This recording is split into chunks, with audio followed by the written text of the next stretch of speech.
What's up, ladies and gentlemen? It's Daniel here from the GeekSpeakNation channel, and I'm here to bring you my spoiler review of Guardians of the Galaxy Volume 2.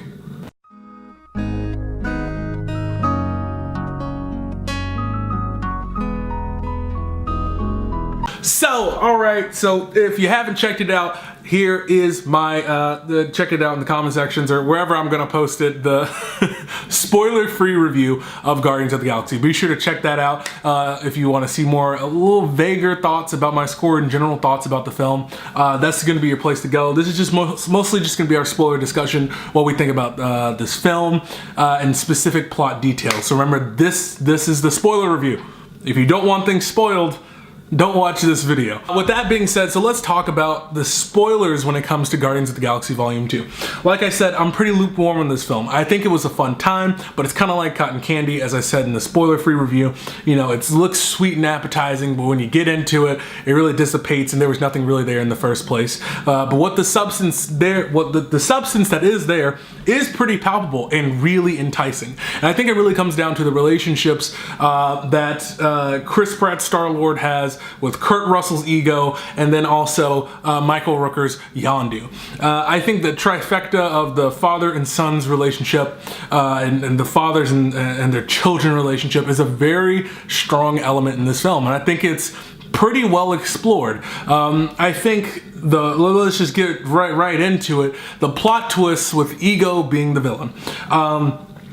You can only know but so much. I didn't know Ego in the comic books was a villain. I didn't know that. It's just, look, you can only have so much knowledge in your brain, and then you just learn new stuff. And boom, I learned something new. So the plot twist of Ego being a villain came as a surprise to me. And I thought, this would work if it didn't feel so hand-forced and hand-fisted, because it felt like the plot was floating along throughout this film for about an hour and some change. The plot's going on and there's different threads and these little subplots and subtext that I guess make up the whole entire plot, like with the batteries and everything. And then eventually you get to this point where you get the reveal that Ego is fueled by or he's trying to find the perfect offspring, and that he's bedded hundreds of thousands or probably tens of thousands of women from different planets and had babies by them, and then murdered them for the chance of trying to get them to control the light and have someone to share the power with and spread the seed of Ego across the universe. So that plot twist, it was so forced, and in my personal opinion, it felt really forced because you have Ego the Living Planet, right? You have this character, and then he comes off as charming and sweet, and you want to really make it harrowing, like, oh, he's such a villain, and you really want conflict in your heart, that like you still want to hold out for him, but you don't give any of that when he's like, well, that's why I had to put the tumor in your mother's head, and that's why I post-aborted all those tens of thousands of kids. You're just like, whoa, I feel so forced to hate you, man. Like, it felt like in the script they're like, we really have to sell this twist of him being the villain, so we have to go so vile, so disgusting of a person that you have no choice as an audience member to immediately get on with this random plot twist that becomes the actual plot of the story, of Ego's hidden intentions. And yes, there's hints in there with Mantis and all that stuff, and it was okay, I guess, you know, it was fine. But really, when it comes down to it, I think that it just felt like a really forced plot twist, and it didn't felt woven in there, and it should have had more signs. We should have had more, look into like Ego's dark side before we got into this plot twist, because it just felt really forced. And then in that moment, once he decides, that they're gonna fight back, and Yondu crashes the ship into Kurt Russell, he just turns into this electricity blob and all these different forms of monsters and ghostly ghouls,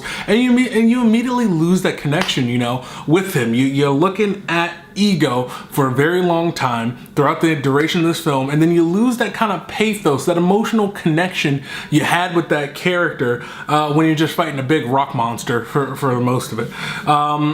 So I think in that sensibility, that was it kind of plays, that main plot twist plays into my entire issue with this film. It just does not feel like the plot services the characters as much as it could have. I think you get some really great character development out of it. You know, out of Rocket Raccoon, out of Yondu. I mean, really great stuff with Yondu, even though I think it's wasted by the fact that they kill him.